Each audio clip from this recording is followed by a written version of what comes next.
Meus irmãos e minhas irmãs, a liturgia da palavra deste sábado nos fala sobre a evangelização, sobre a expansão do reino de Deus, o estabelecimento do reino de Deus, o anúncio do evangelho, a configuração, a vida de Cristo, missionário do Pai, evangelizador, anunciador do reino de Deus. Eu vou me deter na primeira leitura de hoje, do livro dos Atos dos Apóstolos, no capítulo 16, que fala de um personagem conhecido de todos nós, porque existem cartas atribuídas a ele, a carta de São Paulo a Timóteo, a primeira e a segunda, para nos mostrar o seguinte: a evangelização não é um projeto humano, a evangelização é um projeto do Pai. O Pai quis que os seus filhos conhecessem o seu amor. A evangelização nada mais é do que apresentar o rosto de Deus, revelar o amor do Pai, revelar a sua identidade. Então, a evangelização não é obra humana, embora ela se utilize de instrumentos para se estabelecer, para ser conhecida e aplicada. A evangelização precisa de pessoas, mas porque Deus quis precisar de nós. Mas a evangelização é um projeto de Deus, é uma obra de Deus.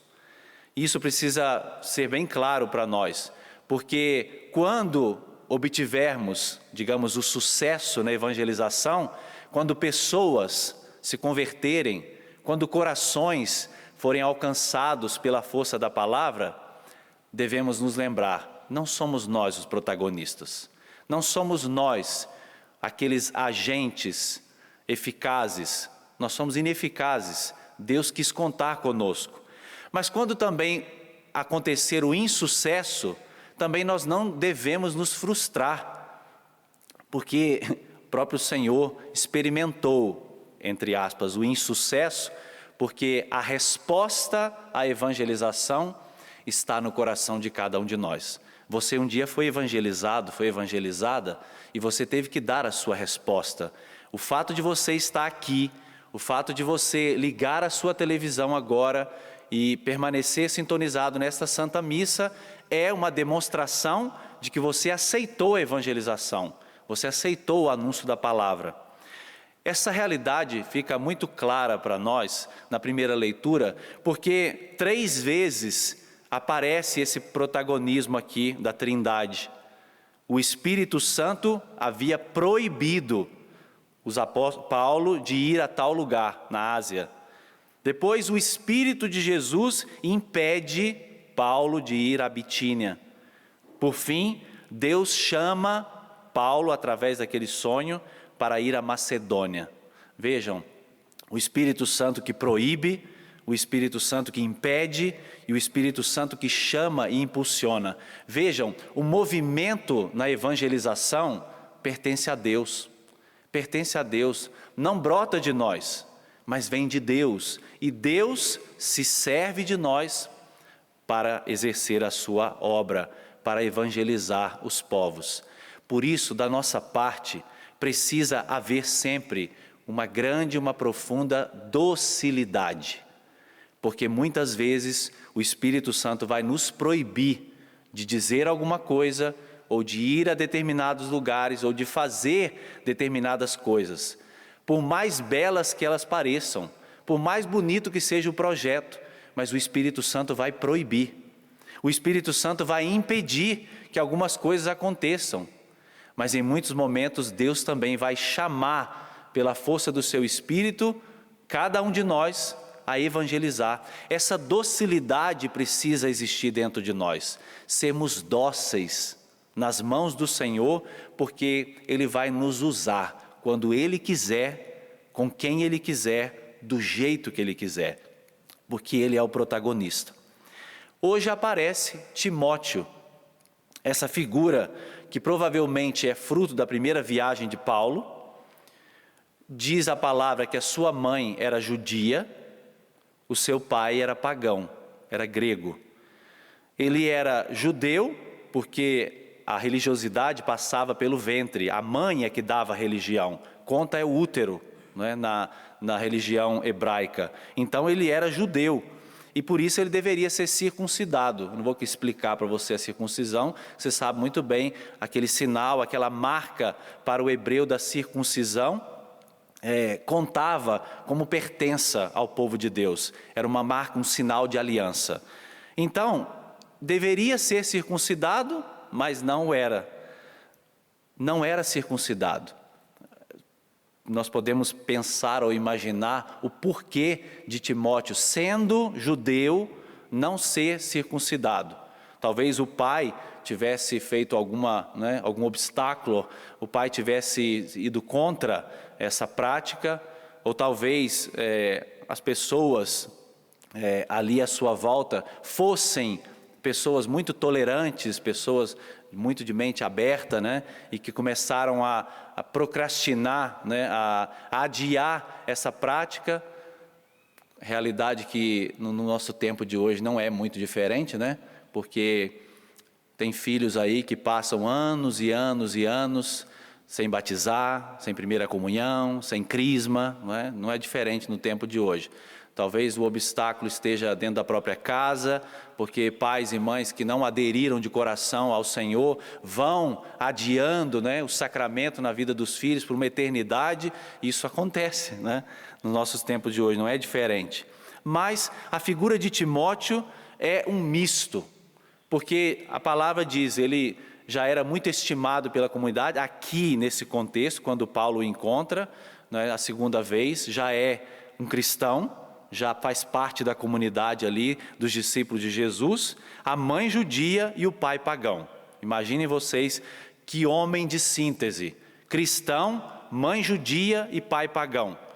É uma pessoa que está na encruzilhada de cultura, de experiências religiosas, um homem de fato da síntese, um homem acostumado a lidar com o diferente, a coisas, realidades diferentes à sua volta.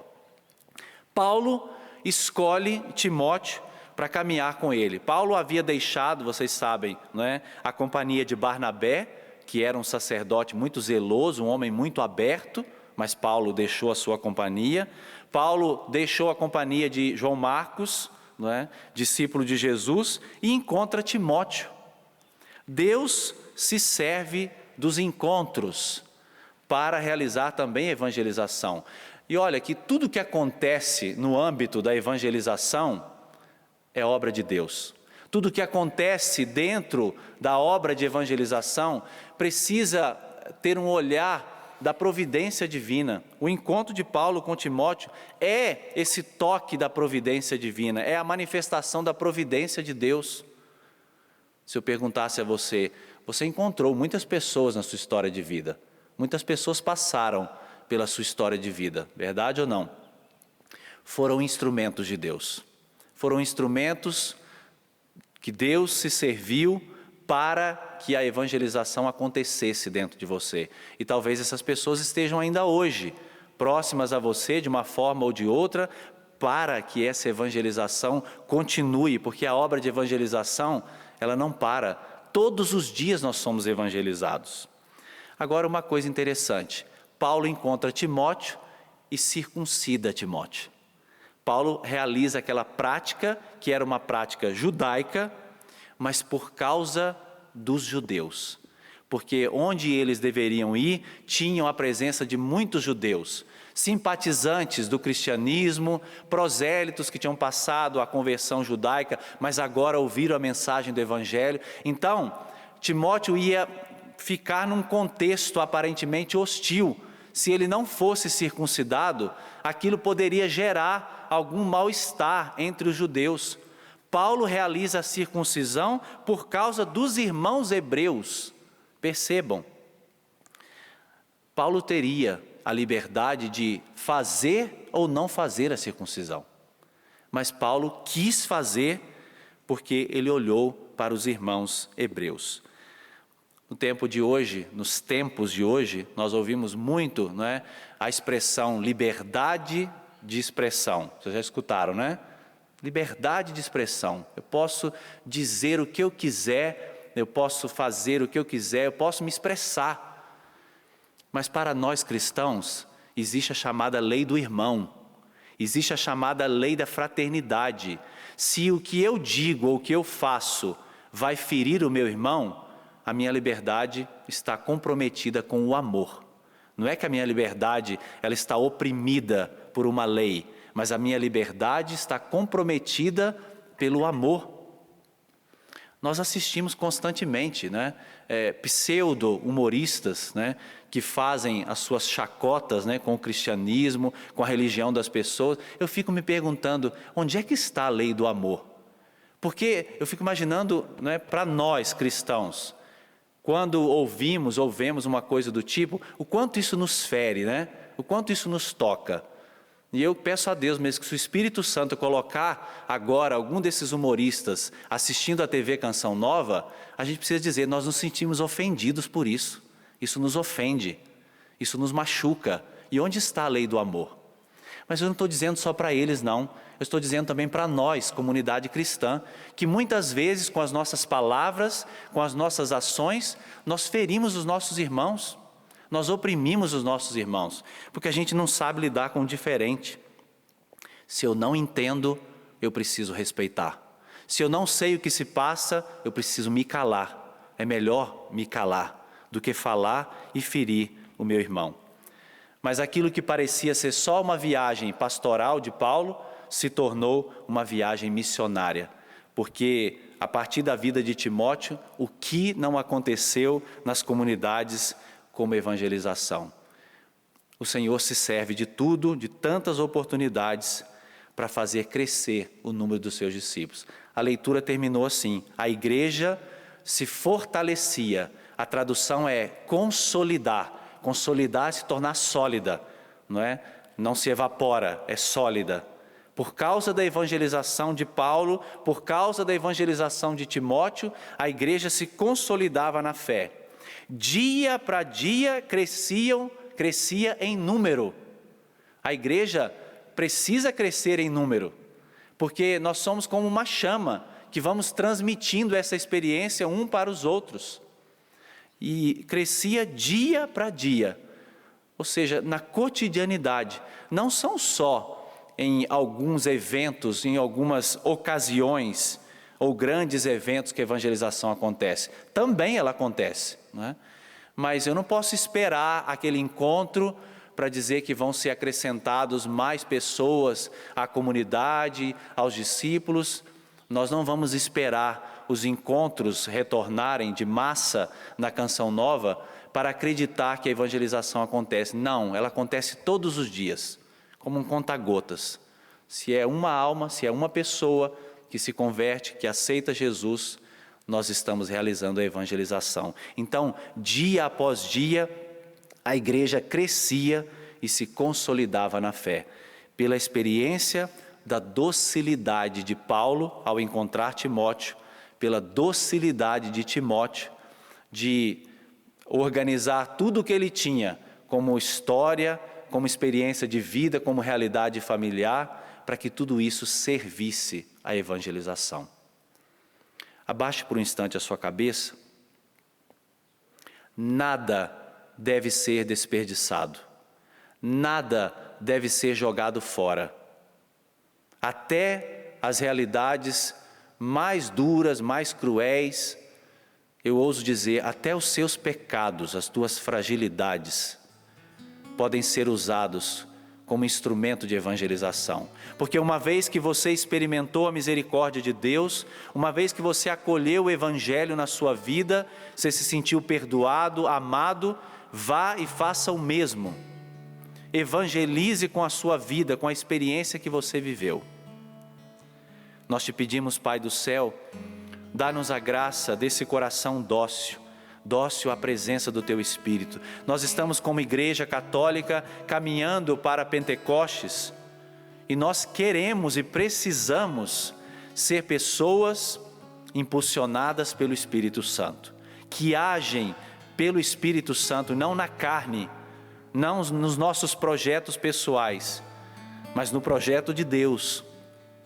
Vem, Espírito Santo, em auxílio à nossa fraqueza, a nós que estamos aqui, aqueles que nos acompanham em casa e rezam conosco nesta hora. Derrama sobre nós o Teu Espírito Santo, porque nós queremos, com a nossa vida, evangelizar, anunciar Jesus Cristo vivo, anunciar o amor do Pai, anunciar a salvação aos nossos irmãos, a salvação que um dia entrou na nossa vida. Agradeça no seu coração, porque a palavra do Evangelho chegou até você. Agradeça no seu coração, porque Deus se serviu de instrumentos para que o Evangelho chegasse até você, para que a palavra de Deus fosse anunciada ao teu coração. E você aderiu a Cristo, você abriu o seu coração, você fez o seu encontro pessoal com Ele.